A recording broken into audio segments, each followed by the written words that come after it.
Good evening and welcome to another episode of Territories Talk. I am your host, Shaina Smith Archer from the Virgin Islands, welcoming all our viewers near and far across the region to another episode of Regional Roundup.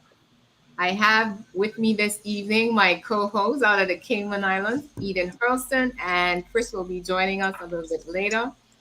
We have two special guests tonight that we're looking forward to having a very interesting and informative conversation with. But before we get into that, we would just like to give a great big shout out to our media partners across the region.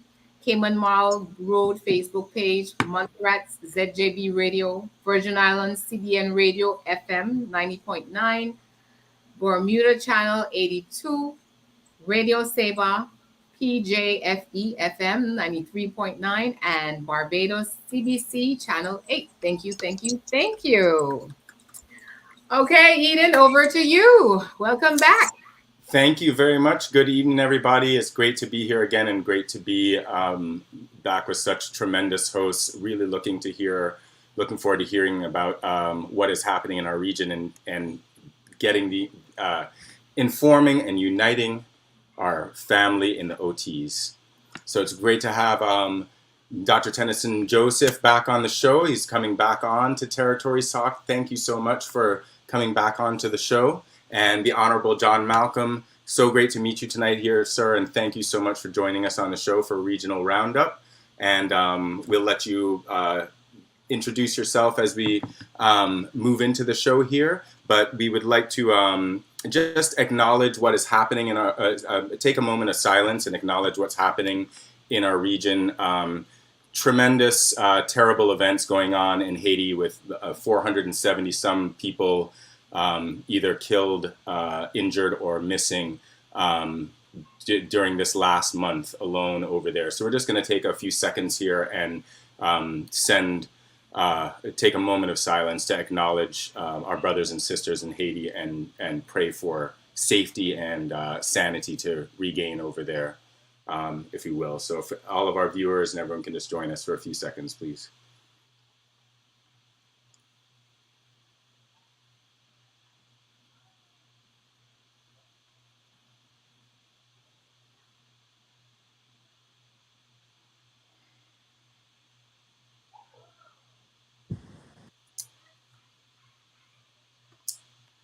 Thank you so much. And we're sending our thoughts, condolences, prayers for safety and for healing to all the folks there in Haiti being affected by this terrible violence.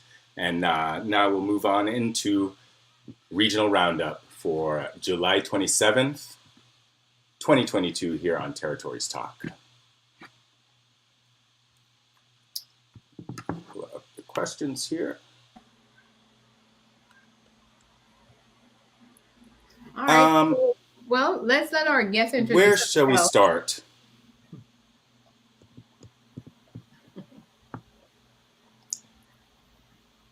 Dr. Tennyson, if you'd like to tell the folks a little bit about yourself, and we can start with you for our regional roundup. Okay, my name is, as you've heard, is Tennyson Joseph. I would say roughly since 2007, I've been lecturing in political science at the University of the West Indies. I'm a St. Lucian by birth, but I have a lot of my current life is in Barbados. My family and so on is in Barbados. My focus really my studies and my research really revolve around questions of decolonization. I did my PhD on the question of decolonization in St. Lucia in the context of globalization and how that was impacting on the possibilities of a young nation state, and how globalization would have impacted on questions of sovereignty and so forth. So that really is the background with which I'm coming into your program, and hopefully I can add something to the discussions on our Caribbean region in general, as you said. I'm not sure there's a specific thing you want to say about the Caribbean as yet, or whether that will come up later in our discussions. But I'm basically just saying who I am right now. Okay. Thank you so much, Dr. Joseph. Thank you. Welcome back to the show. Thank you.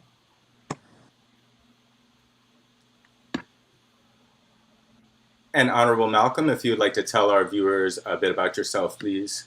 Okay, thank you very much. My name is John Malcolm. I was for 17 years pastor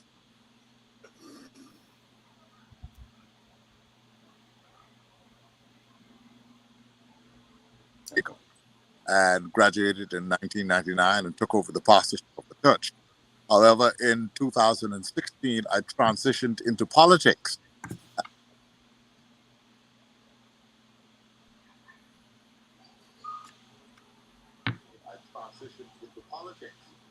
2021, I was successful. I think he's having some. Assembly. And that appointment, the Premier selected me to attend the United Nations Conference on Decolonization in St. Lucia in the month of May. Very interesting time, seeing that around that time, the BVI was going through the process of consideration of the suspension of parts of their constitution. Mm-hmm. And that was a very interesting time. I met a number of very, very wonderful, fine people whose friendships I value to this very day. Welcome.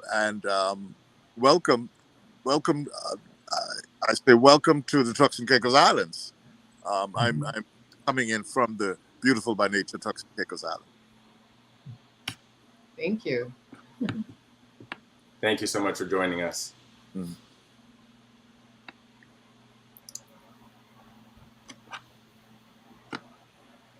And so our first question for Dr. Joseph, would you like to discuss what we were talking about earlier now, or we want to go through these talking points first?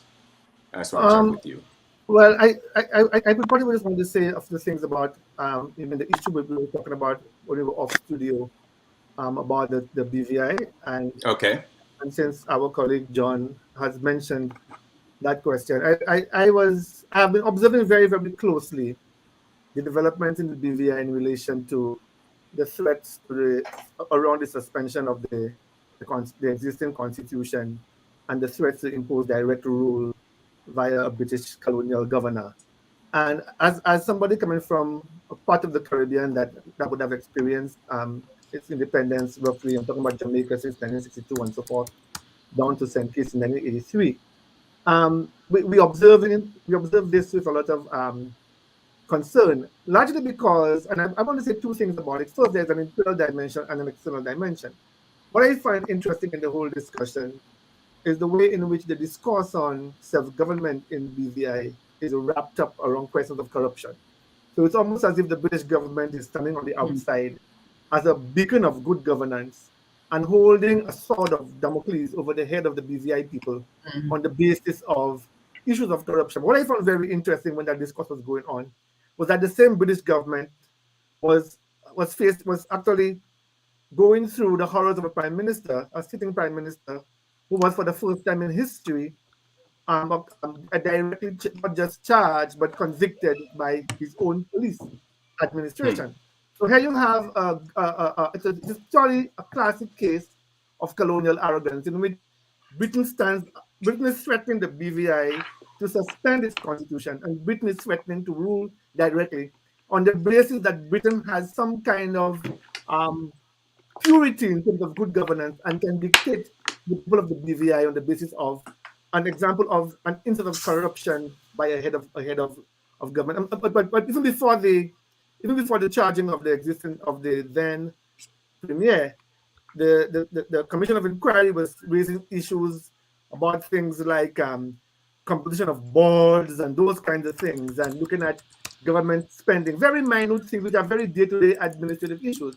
Now, my question, when I said I was going to examine it both internally and externally, what I have found a bit worrying about the way the discourse is being undertaken in the BVI, and I'm referring to people who are more or less cheering on the British.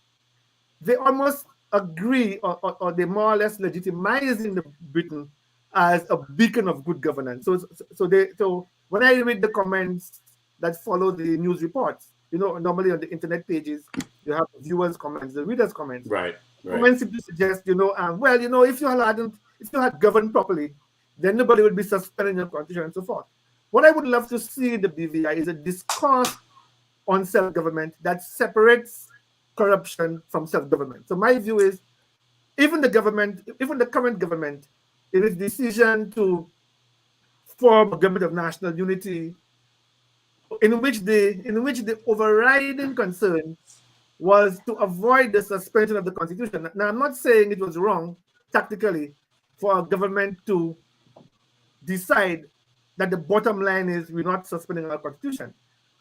That is perhaps a correct strategy. But at the same time, its own discourse should be seeking to separate the discussion of corruption from the discussion of self-government. So as part of the development of national consciousness in the BVI, that I think is where, in my view, the thing is now stuck, in which there is obviously a human demand for self-respect and for self-government. That is a universal demand that can never go away. But in the current context, because of the specific ways in which issues of corruption have been wrapped around the discourse on self-government, there is a way in which the colonized population is internalizing that discourse. So what I really would want to see is the emergence of a class of people that begin to say the two things do not necessarily go together. So the BVI can make its claim that it is very much able to take care and deal with issues of corruption.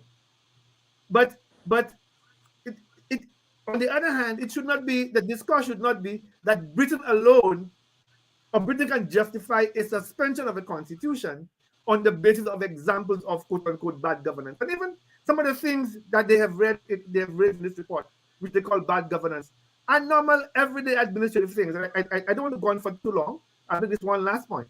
So, for example, something like the composition of boards. In every administration, when a new government comes into office, part of what it does is that it brings in it looks at the various statutory corporations and brings in its board members and so forth.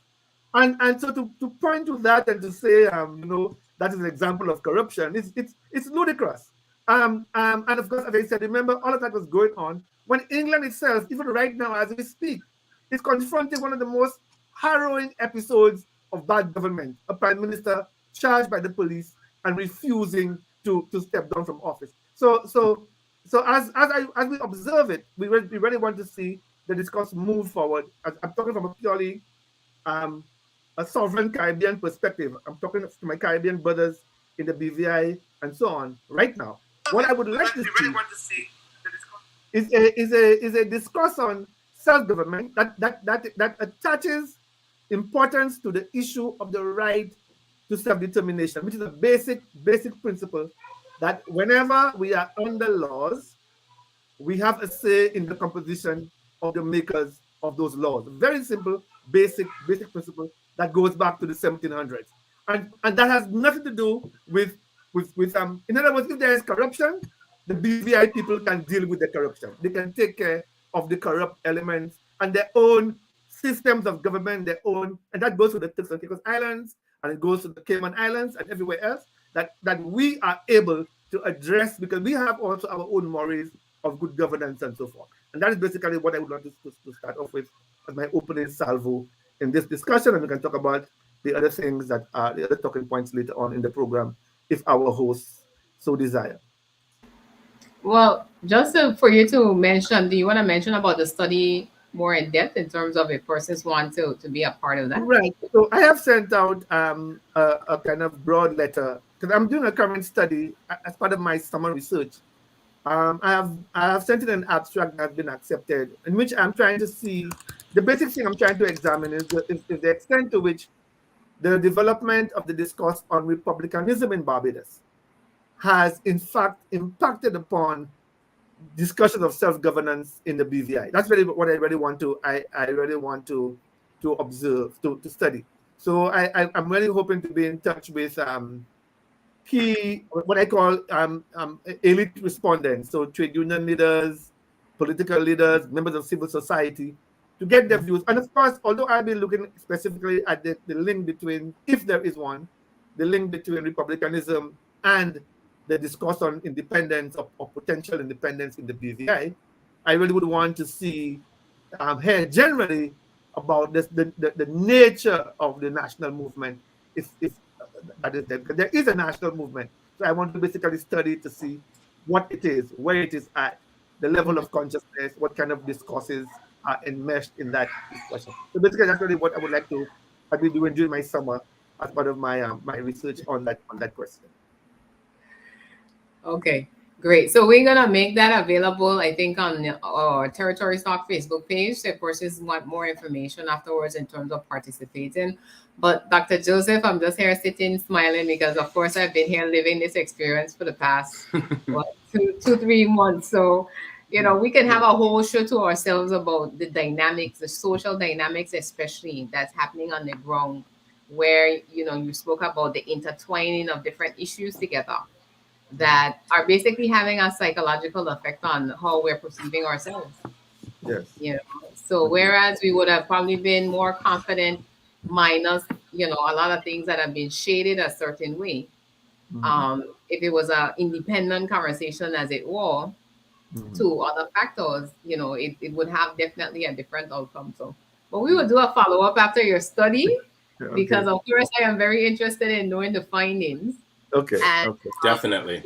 It's going to inform some other things that are happening also on the ground again along the same conversation of, where do we perceive ourselves in terms of our political status moving and how we're gonna go about getting there. So it's gonna be good. Absolutely. And the whole Caribbean is watching this. I'm certainly watching with a lot of interest from Cayman. I think it's a really interesting point that you brought up, and it's one of those kind of psychological peccadillos, right, of the hypocrisy of it, that while the UK is in this kind of turmoil, they're pointing over here, just and it really speaks to that whole assumption of the colonial mindset of, well, they must be right, and they must be wrong because, and so this is, and I think in this time, what I'm seeing as coming from Cayman, a place that is, we're traditionally like to stay out of this conversation. It's taboo to talk about self-governance or less people are buying it. Less people are buying into it. Our minds, little by little, those chains are chipping away.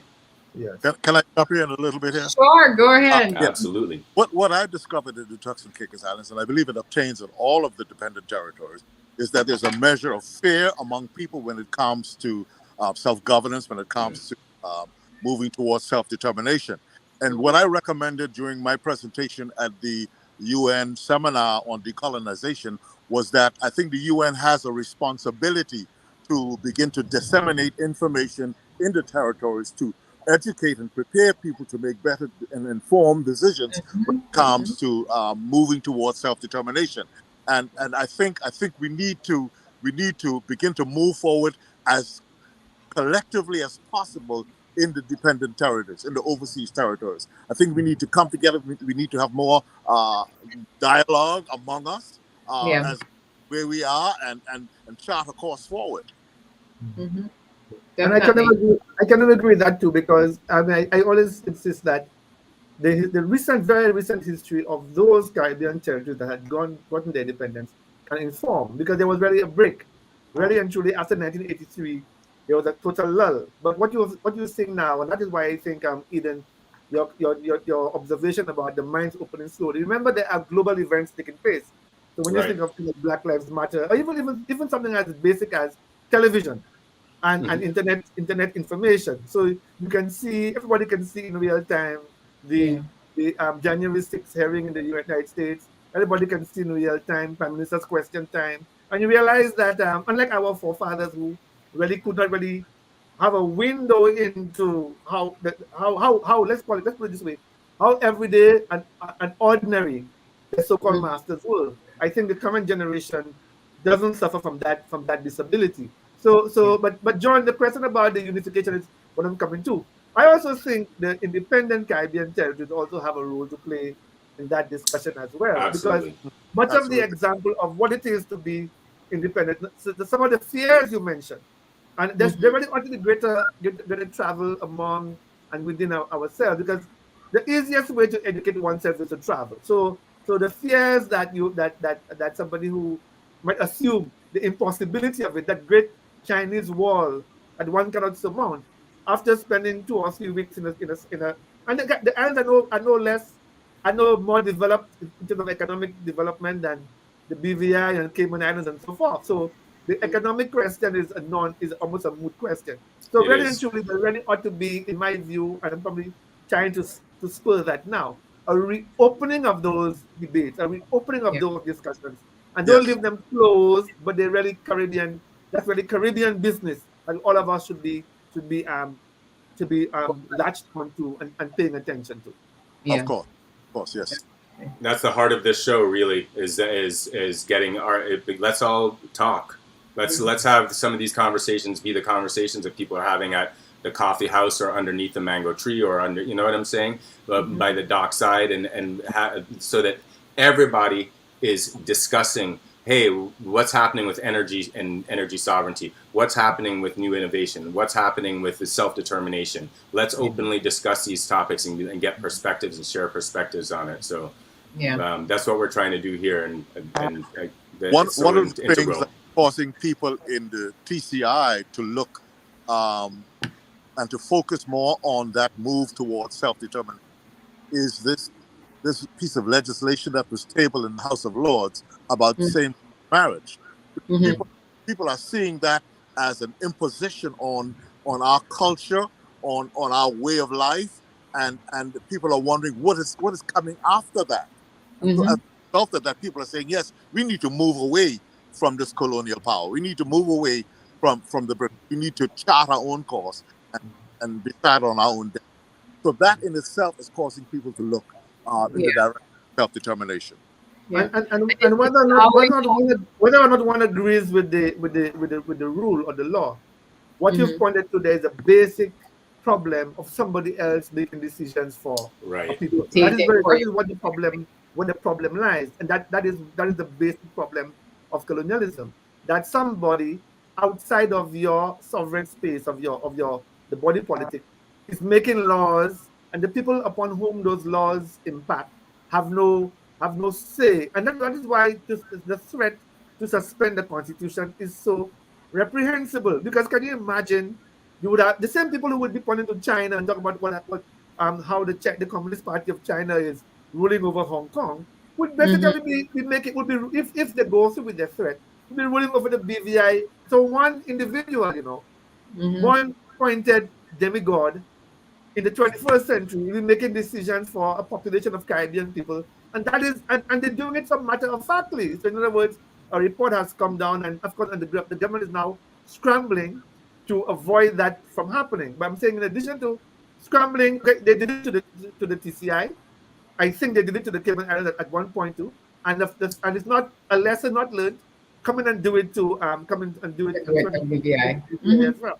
And that's why I say the corruption question has to be separated. Because just to give an example, I mean, I'll be quite frank here.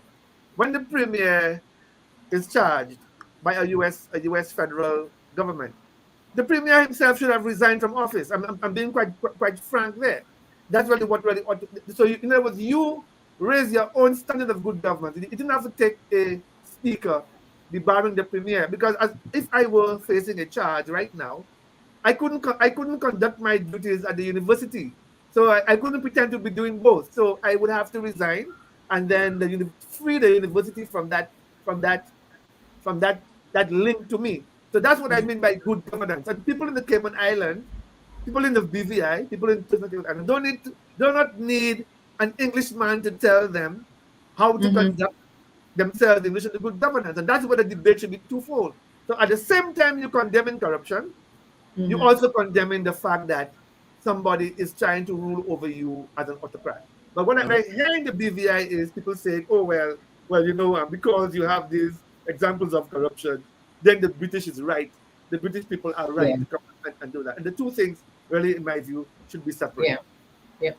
I heard that same sentiment in the Turks and Caicos Islands echoed years ago, because we had parts of our constitution suspended on 2 occasions, in 1996 and then again in 2009. As a matter of fact, the corruption trials that emanated out of the 2009 COI are still ongoing. Wow. And have been ongoing for over 10 years. Yeah. Wow. judge in the case died last year.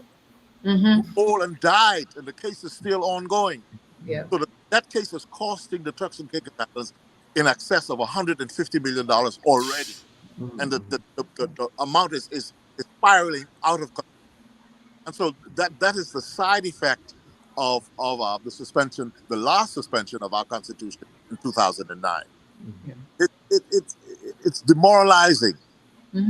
That's incredible. And you know, it's one of those things where, again, if it was such a clear-cut case of corruption, why should it take 10 years so long? Yes, to convict anybody? You know, you'll soon have another generation paying for it. Yeah, that's right. That's correct. Yeah, I mean, $150 million could have gone to building a university or college or scholarships, empowering people. You name it. Yes. Renewable energy, all kinds of different things for doing investments in your things. people. Yeah. Right. Definitely. Yeah. Well, guys, we could segue on this all night, but we gotta move on. Yes. Caribbean people, that's one thing we'll talk. I think I want to pick the one that's probably closest in line with this. Okay. Upcoming elections in St. Kitts and Nevis. Dr. Joseph, what's your take on what's happening up there? Right. So before St. Kitts, when the Grenada election was on the way, I had made a comment in the Barbados press where I was making the point that what we were probably beginning to observe was a process of what I would call opposition renewal. Because remember, in many of these Caribbean countries, you've had a few kind of one-sided elections, and you also saw some more or less 2-term or even 3-term administrations in place. And so it came on the heels of the 30 Love election in Barbados. The previous one in Grenada was 30 Love. In St. Vincent, you've had about 5 in a row. And so the 2 elections, the Grenada and St. Kitts, I was anticipating that we would probably begin to see the beginning of opposition renewal. So those parties that had been in opposition for quite some time would have now been given a space, was now beginning to open up, largely because that thing was not expected to continue for too long, the natural cycles. And so the Grenada one was a bit surprising to many because of the new leader. He was young and he was fresh and he had never been tested, and he won. Now, the fact that it happened in Grenada, I don't like making election predictions, but I want to suggest that in St. Kitts, because the government was forced to call the election. Remember, what you had was Prime Minister Harris was a prime minister without a party. See what I mean by that.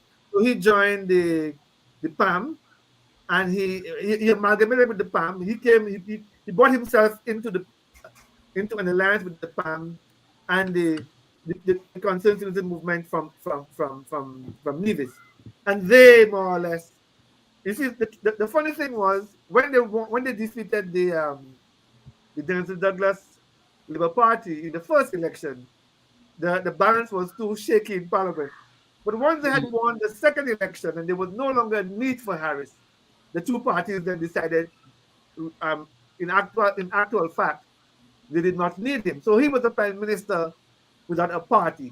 And so I'm saying all of that to suggest that once you are governing and you have been forced out, I do not see, again, I'm not making a prediction, but I'm suggesting he's entering the election with a handicap because he was in government and his government collapsed.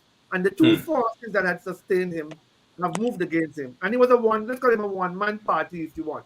And so he coupled together his new party, but all of the forces that were against him before are still against him. And the one element that is a united and let's call it a long-standing consolidated element is the St. Kitts Labour Party. And so it is likely to be the beneficiary of that coming election. Of course, I'm not speaking very generally, not as anyone who's taking any poll on the ground. I'm giving you a very general weatherman-like kind of reading of the atmosphere, and that's what I'm anticipating. So that's how I'm expecting it to be a very difficult election for Harris to repeat, and I'm suspecting the most consolidated group with the St. Kitts Labour Party. Of course, they're also facing the challenge of a new leader, a young leader who has not won, who's coming outside of Parliament too. That is Dr. Drew, and he's coming outside of Parliament. And so these were the elements working against it. But I think it is a rough one for, and I will stop there before I end up saying too many more wrong things. It's a rough one for the. It looks like a rough one for Harris, given the circumstances under which the election has basically been forced upon. Yeah, yeah. Honorable Malcolm, your thoughts?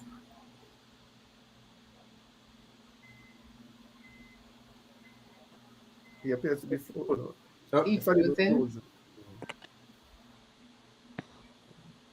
Honorable Malcolm, you hearing us? Yes. Yeah. Go ahead. What's your thoughts? What's happening? You mean as it pertains to which question? Because with St. Kitts.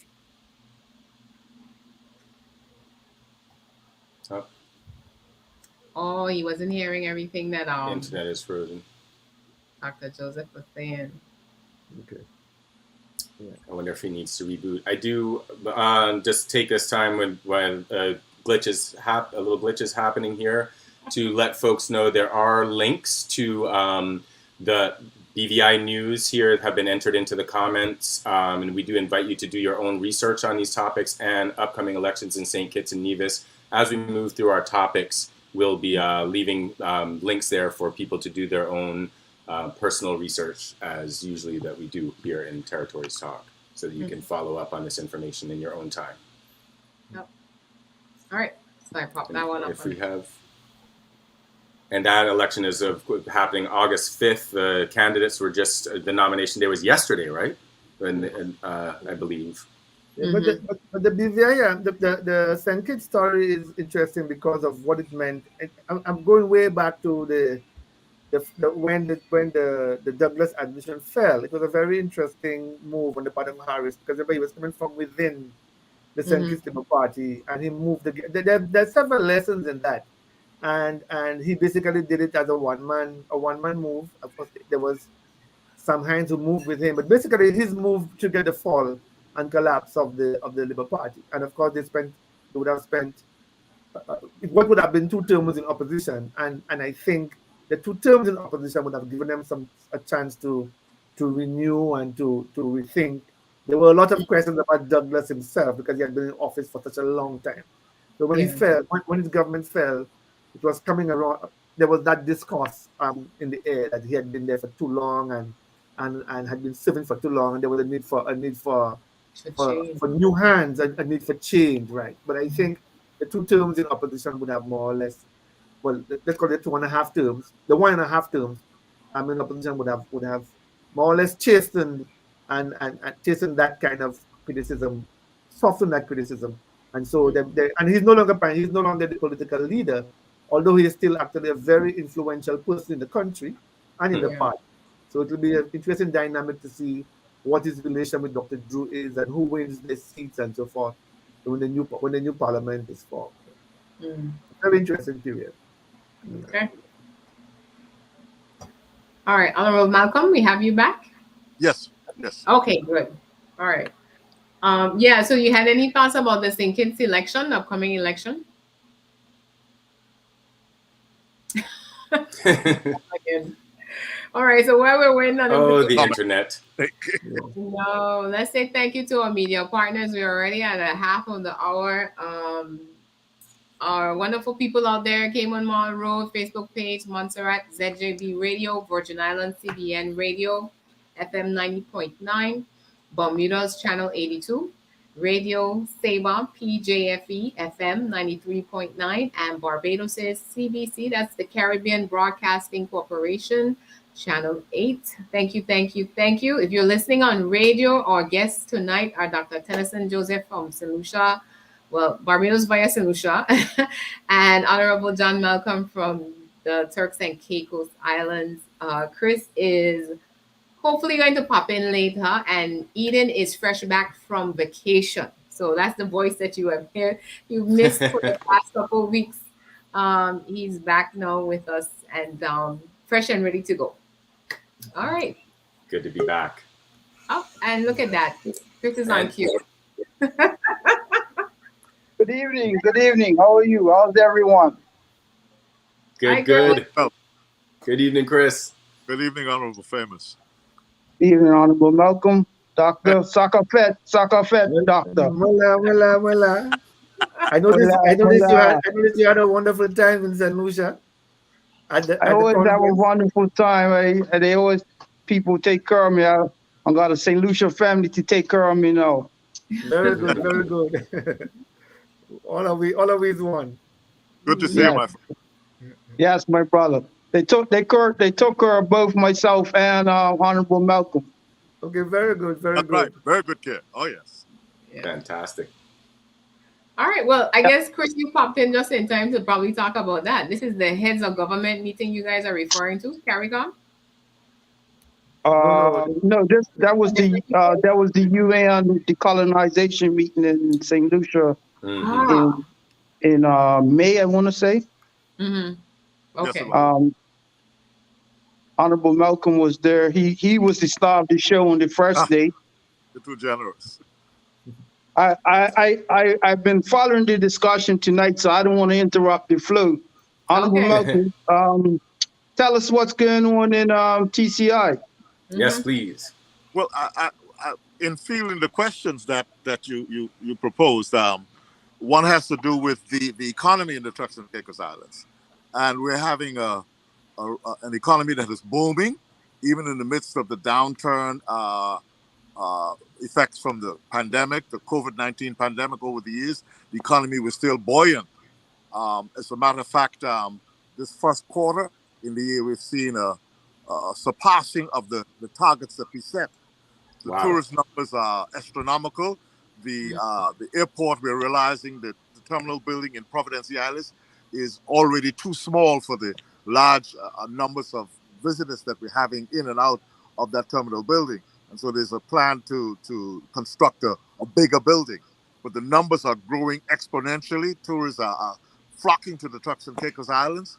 And as a result of that, the economy is booming, to the point where the government, since being elected, our government, since being elected in 2021, have just yesterday passed a supplementary appropriations bill to provide $16 million to send out relief checks to persons throughout the country. We envision that we're going to send checks to about 12 to 15,000 people. Wow. So that is a very generous thing to be happening in the country, and people are excited and with a great sense of expectancy in receiving their checks, seeing that many people are in the preparation of a back to school for the children, and so this is a welcome relief for many families across the Caicos Island. It is as a result of the booming economy that we're experiencing. Was it? Let me ask a very objective question. Was it hard for your caucus and cabinet to come to that decision? No, not at all. Not at all. I think that was a unanimous decision because the impact of the global economy is impacting negatively the Turks and Caicos Islands. Well, almost everywhere is feeling the negative impacts of the global economy now. And so that was not a hard decision to come to in the cabinet because everyone is feeling the pinch of the rising prices, the rising fuel costs. And so it was an easy decision for the cabinet to come to. Yeah. Let me ask one other question in regards to Turks and Caicos. Some of your challenges that you have different from other overseas territories is that because of your proximity to Haiti and Dominican Republic, you have a challenge with immigration, I believe. Right. That's a huge challenge for us. Almost every week we have 3-4 boats with illegal migrants coming to our shores. Wow. When we intercept 1 or 2, we realize that maybe 3 or 4 got through. And so as a result of that, our labor market is overwhelmed with migrant workers, low wage workers. And it's a serious problem for us. It impacts other sectors of the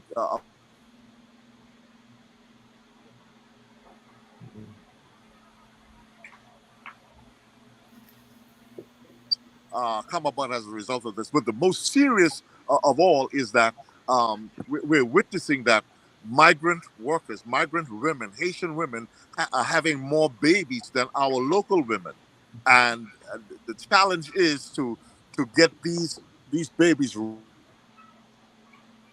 Whoa.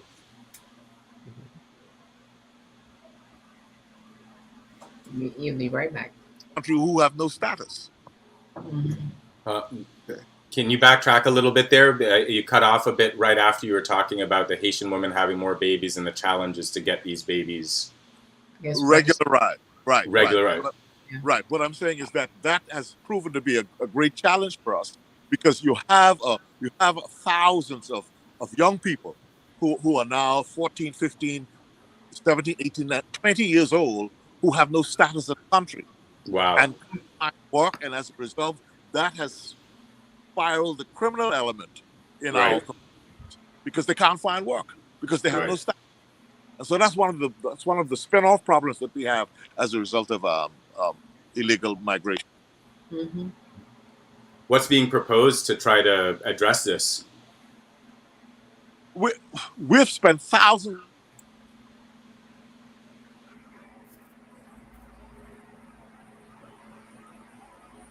For me, the solution has to come from the region.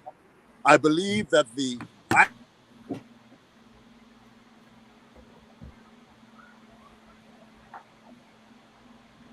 Haitian economy, because most of the people leave looking for economic opportunities. And so if we, region, CARICOM, can get together and bolster the economy of Haiti and ensure that strong leadership is put in place there, I believe that will go a long way in alleviating the suffering of the people, so that they don't have to leave looking for livelihoods elsewhere. Yeah. One last question, Honorable Malcolm. Well, one last question for myself. I watched with interest an interview with your Premier Honorable Charles Washington Missick with, I want to say, Julian Rogers, to do with the CDB. Mm-hmm. And he made a point of that as regional leaders, mostly generational regional leaders, went to school with each other, so they knew each other. But a lot of the newer leadership does not know each other, and we must make a concerted effort to get to know each other and work together, because only then can we build a stronger region. What is the thought of the average person in Turks and Caicos Islands about regionalism? I think that idea is beginning to spread. People are beginning to appreciate the fact that we cannot move forward in isolation in this day and time, because there are too many economic blocks out there. You have NAFTA, you have other economic blocks, and so we as small territories cannot see ourselves moving forward in isolation. There has to be a concerted effort for us to come together, pool our resources together, pool our thoughts and our thinking together, and map out a strategy how we're going to place ourselves in the scheme of things in the world today. And so there has to be this move towards regionalism and us coming together and sharing our ideas and experiences and moving forward with a concerted effort to not only economic progress, but political progress and towards self-determination. Yep. Absolutely. I agree. Thank you. Question for you, Dr. Joseph. With the recent I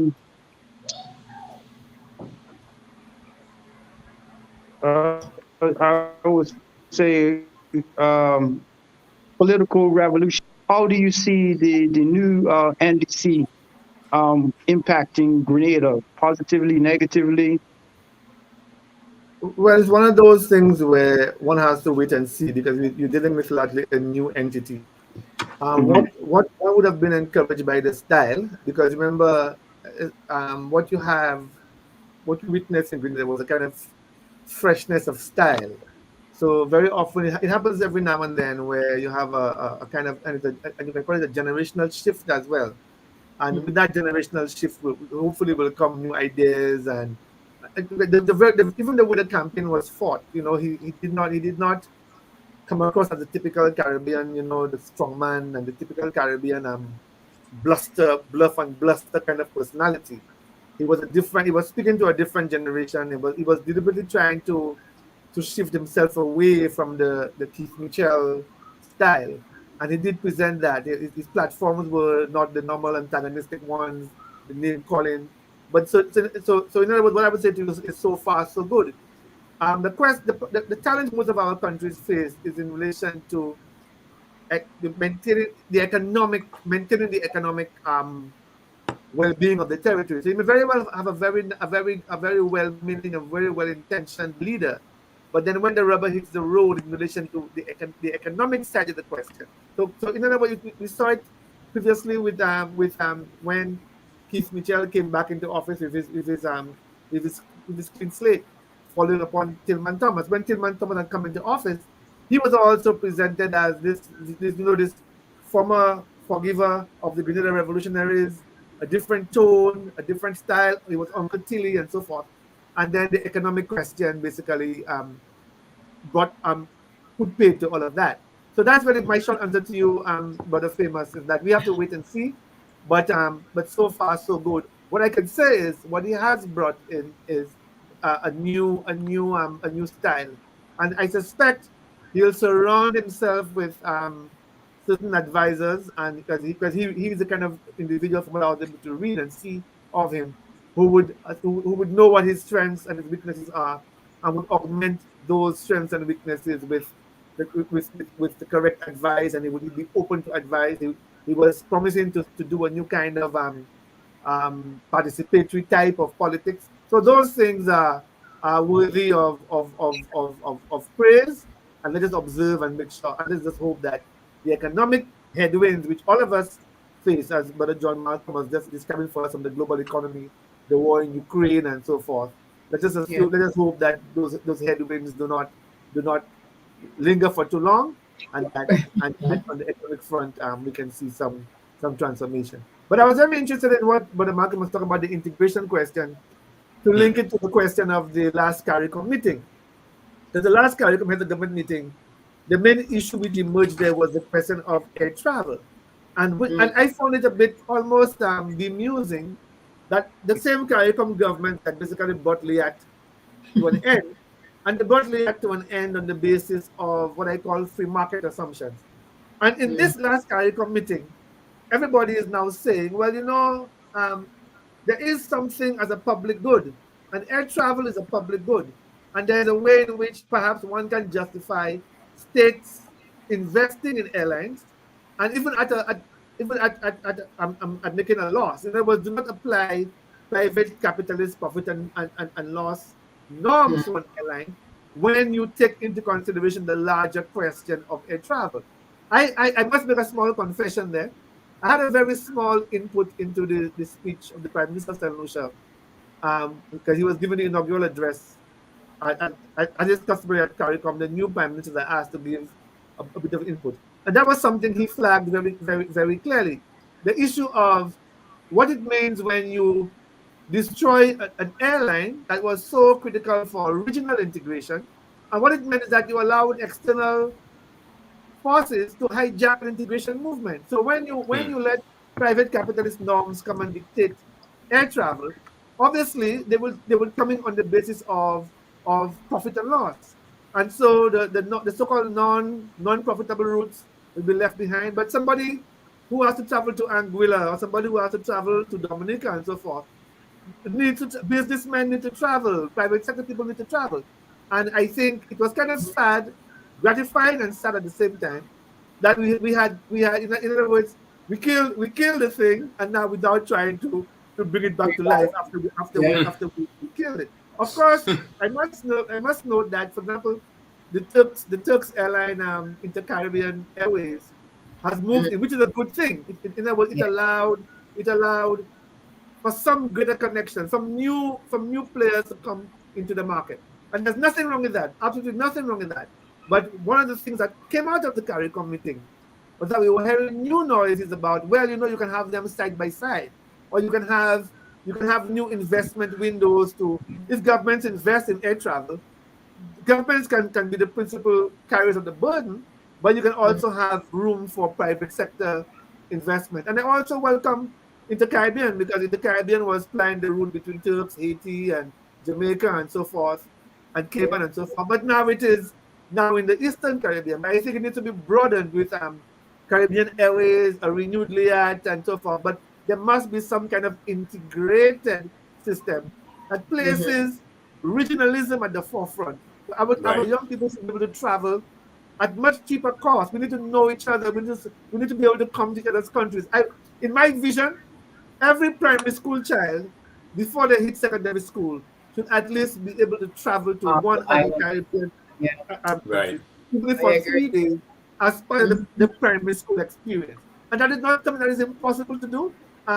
In the summer, you have all the schools moving at least once in your lifetime between infant school and secondary school.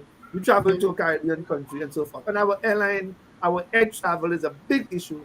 And I'm very glad that it was more or less spoken about a little more forcefully at the last CARICOM meeting. But saddened that they were talking about it after they had destroyed what they already had. Yeah. But you know, we have a saying in the Caribbean, right? The cow doesn't know the use of its tail until it's born, right? Right, that's right. That's right. So I say that to say last year I was in, I had to travel to St. Lucia last year in order to get to Dominica. And for one day, there was no flight. Dominica is literally half an hour away from St. Lucia by plane, and I had to wait a whole day just for a flight. And on the return from Dominica, the whichever airline, Air Caribs, they went on strike. So we were stranded in Dominica for a day, and the United Nations had to literally charter a plane just to get us out. Wow. Okay. Yeah. And these are 30-minute flights and 45-minute flights and so forth. And we have to address that. Is really a glaring question that needs to be addressed by CARICOM leaders with some kind of urgency. Absolutely. Yes. That would be key to getting to know each other. Yep. Well, I'm going to sign off now and let you all continue the conversation. I'm going to be watching from Bermuda. And thank you once again, Honorable Malcolm. Thank you, my brother. Cousin. Good to see you. All right, Gasa. All right. Okay. Marche bien. Be in touch. Marche bien. I will come back in the meeting after the meeting. All right. Cool. All right. I said Marche bien. I was just saying to travel well. That's all. I wasn't saying anything.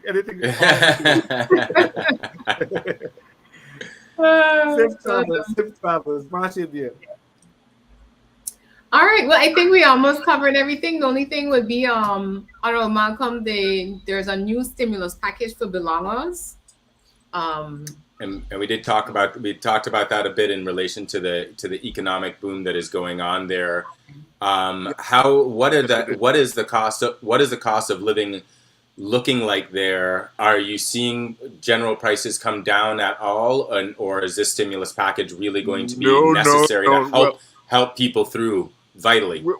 We're seeing a slight decrease in fuel charges, but food the prices are still going up. The government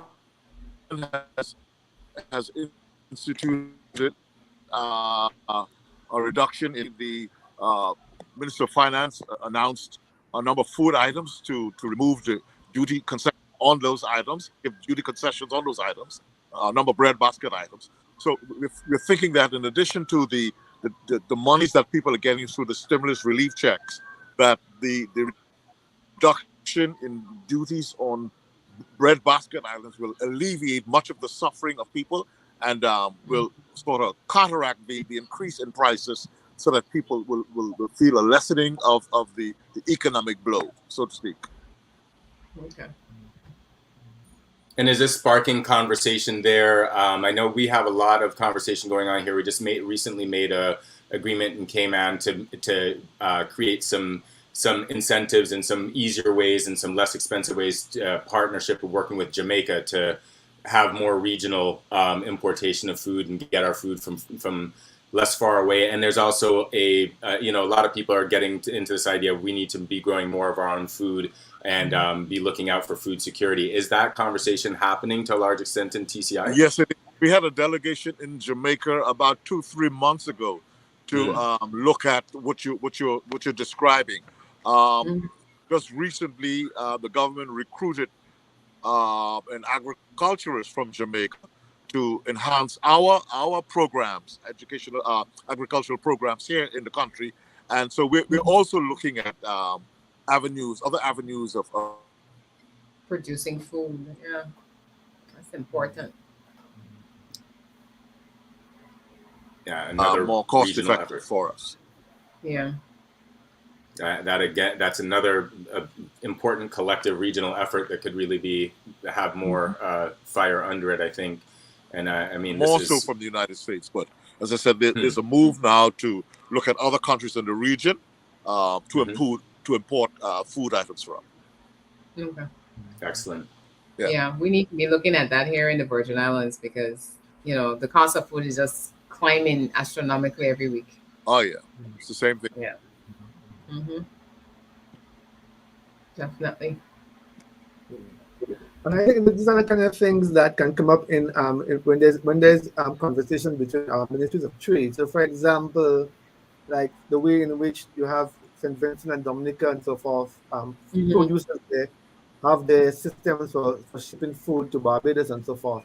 There's nothing wrong in them looking upwards to the north and doing it to Antigua. I think there's some element of that happening now with Antigua already, but it can be extended to the BVI and to Cayman and Turks and so forth, where food from those food producing regions can reach and give access to cheaper food for the populations, especially now with what you have in the war in Ukraine and so forth, and the cost of energy and so forth is rising the prices.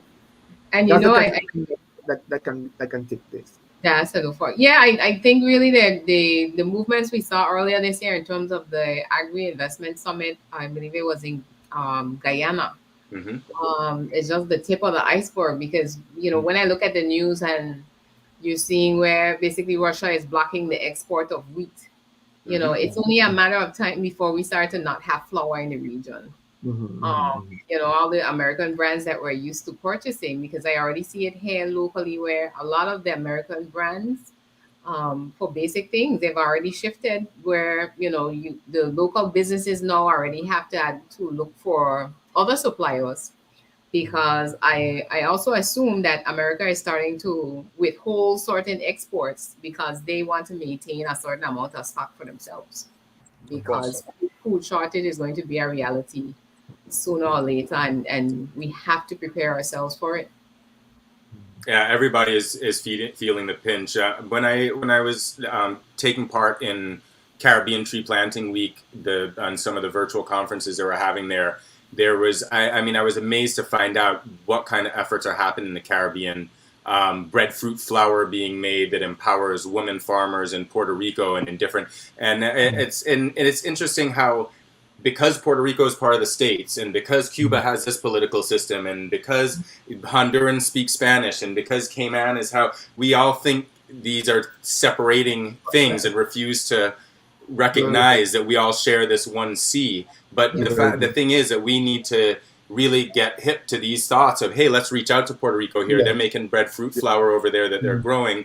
Let's talk to them about it. And so it's breaking down these kind of illusory political walls to talk about these things of essence is very important. And it's interesting how this era is making us think about, where does the water come from? Where does our food come from? How am I going to get over to this next island to go see my cousin when it costs $600 to get an airplane ticket, or you know what I'm saying? And these some essential things are making us really think, hey, let's get to know our neighbors better and understand regionalism a little bit more. Yeah. Right. And that's the level at which it starts. Not the head of government sweet talk. It's really people the everyday lives. And once one can connect a regional movement to that, then you have the beginnings of a natural, organic regionalism, as opposed to an artificial political one. Absolutely. Absolutely. That's important. All right. Well, Eden, like we are at the top of our hour. This conversation really went very quickly. And we can Flies have by. so many other shows off of this because, again, food security is something that we can't ever speak enough about until we actually have the reality on the ground that is necessary. So we're gonna definitely pick that up again. I think later on in the year to really, continue to bring awareness to that and make us really start to see some definite movements around that to see that happens. So I'd like Absolutely. our guests then now to kind of give their closing words and then we start to wrap up. Well, So I would just say, as usual, very happy to the competition, not just for the competition itself, but what it means for all of us in relation to our closeness. And sometimes we kind of take for granted the technology and what it has done, but in many, many ways, it has allowed us one additional pillar upon which we can build our closeness. And I'm very happy to be here, and Shayna and Eden once again. So thank you very much for having me. and thank you for always accepting our invitation once you're available. We were trying to get you I think a month or two ago, but time was against us. So I'm really glad you were able to make it. And I'm looking forward to that study. So I'm holding you to coming back to talk about that. Okay, no problem. Yes. All right. Honorable Malcolm. Yes. While we are preparing to close, my thoughts, well, since the beginning when we had the moment of silence for the people of Haiti, my thoughts have been going back to Haiti throughout our discussion, because Mhm. I'm mindful of an event that took place in the Bahamas just a few days ago, where a boat loaded of migrants heading to Miami, heading to South Florida, Hmm. capsized and 17 persons drowned, including a baby. And so, again, I want to go back to my suggestion that as a region we need to do something about the Haitian economy. I Hmm. believe the, the effort to alleviate their suffering can only come from the region. It will not come from within. And so I think we need to begin to think collectively about how we're going to go about bolstering the economy of Haiti. Thank you Yeah, for having me. It's been a pleasure chatting with you, and look forward to another time when we can do this again. definitely. Thank you for accepting our invitation. Thank you so much, Honorable Malcolm. And we thanks Mr. Carlos Otero clarifying that I did say Puerto Rico is part of the U.S. That is not true. They're being treated like Okay. a stepchild of the U.S. They are a U.S. colony, and it's they're in a very dire situation there as far as being in some kind of weird limbo where they don't have full rights, but and they're not like getting looked after properly. And so thank you for that clarification. And also thank you to Ms. Daciel, speaking as a Grenadian, saying that she's looking forward to a positive impact in Grenada from the Mhm. NDC government. So that is hopeful to hear from a citizen there that she is looking forward to some positive changes happening with this new government happening in Grenada. So we had folks tuning in from all over the place tonight, and Mhm. a huge thanks to all the viewers who have supported Territories Talk and just made it become bigger than we ever thought, and more successful and truer than we ever really thought that it could be. We look forward to bringing you more on food security, renewable energy, decolonization, and self-determination, how we can unify as a region, women in leadership, and all the different topics that we've been covering over the last almost year. We're coming up on a Yep. year in August. Will be 1 year since we've been doing this show, and it's just Mhm. incredible to think about. Yep. All right, Chris, I see you pop back in. Yeah, Anything to add? I He's here for can't the put him after party. after the meeting, but I just want to echo what Eden said and everyone said is that I look at the screen, take myself out here, and I see a person from Turks and Caicos, one from St. Lucia who's in Barbados, one from Frenchman's Key that's in Tortola, one who's from West Bay that's in Cayman Islands. Persons who are from around the region. We talk lingo about this, right? The Mhm. hill, almost the hill semicircle of the region. And it brings tears to my eyes because this is what our forefathers fought for, is for us to live as one. Yep. We may have different accents, our passports may be different. We all colonized by the British, right? Mhm. And they put so much in us to distrust each other, not speak to each other, and whether it's CARICOM, which is coming on 50 years, or UE, which is coming on, I want to say 70 years, Professor. Yes, yes. These institutions have been there for us to collaborate and work together, and now we have the internet and we have these things. So I just want to personally thank yourself, Eden, and Shaina, who came up, we all collectively came up with the idea for Territories Talk a year ago, and we've been going ever since. I know Shaina says about a break, so I guess we might have to take a little break or break down. But the most important, the topics that we're discussing is what's impacting our people, decolonization, climate change. You can see now Europe is now realizing they're burning up. What we've been going through all this time in hurricanes, now they're experiencing heat waves. Yeah. These sorts of things. Eden, you're so passionate about the environment. Meeting Honorable Malcolm in St. Lucia was a life-changing experience.